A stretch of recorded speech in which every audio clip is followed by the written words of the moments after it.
Okay, I have a story to share. You may think you had a bad night. I got you beat. First thing that happened was the boys went over to the park, right? Jackie's working tonight from 6 to 10 at Home Depot. And I'm home alone with the boys, which is nothing unusual because she works at night sometimes and I'm here. So Anthony goes over to the park and he takes Rowan with him, which is no big deal. Rowan's 3, Anthony takes him over, it's fine. Rowan runs away, and Anthony is on top of the basketball hoop, like 15 feet up in the air, standing there bouncing while the other kids are playing and shit. So I'm yelling for Rowan, and Rowan was hiding behind the slide, so he comes out, and that little problem was solved. Okay, so I call him home. They come home. Nick comes storming home with the basketball in his hand. He's all pissed off because nobody passed him the ball. So I said to him, I'm like, hey, screw them. If those guys don't want to, pass you the ball, then, they're not worth your time.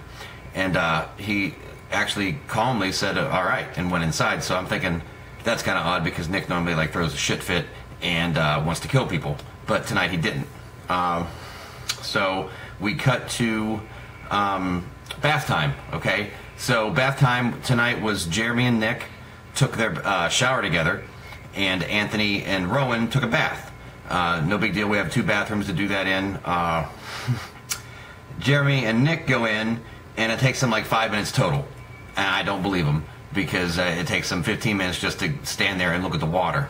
But tonight they actually washed their hair and washed their bodies like they're supposed to, got out, but of course they left all the lights on in the bathroom.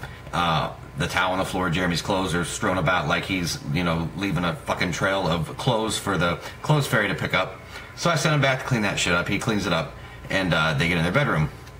Anthony and Rowan, a little bit different story. They spent 20 minutes in the bathtub just playing, and which is normally not that big of a deal, but the water was still running, and it wasn't plugged up, so they were sitting there with a full bath that was like almost running over. So I get them bathed because Anthony's 8. He should be able to do this, but he just didn't. So I got him washed off, got Rowan washed off, got them out. Elias is screaming his head off. He's pissed off. He's teething. He is not happy. He's just miserable. He is a little chubby shit right now, and he was almost inconsolable. So I said to him, I'm like, hey buddy, I'll get you in the bath. So I get Anthony and excuse me, Rowan out and get Elias in. But I did the smart thing, which is I take Elias's clothes off and left his diaper on, and put him in the bathtub. Meanwhile, the bathtub is full of water, and he had shit himself. So it starts coming out the sides of his diaper, and I'm like, fuck it. I just take his diaper off while he's in the bathtub full of shit, and a little chubby, pissed off little 10-month-old. And Jeremy comes over to help me, so I pull the diaper out of the bathtub, and the shit falls on the floor. So Jeremy's trying to pick up the shit with his bare hands. I'm like, whoa, no, don't do that. So I pick up the shit with my bare hands and throw it in the toilet. And Jeremy starts washing Elias off while he's still covered in shit in a bathtub full of shit. So now he's washing Elias off with the shit, and I'm standing there with shitty hands. I gave up. I'm like, I give up. This is the worst night ever. So Jeremy stops. He steps back for a minute, and I said to Jeremy, I'm like, I just need you to leave the bathroom. I appreciate the help, but you gotta go.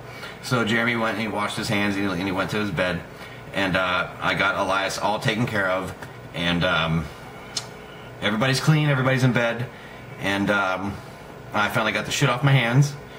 And I just wanted to share that with you because I normally write all this, but I just wanted to maybe have a little FaceTime tonight. So that's about it. Thanks.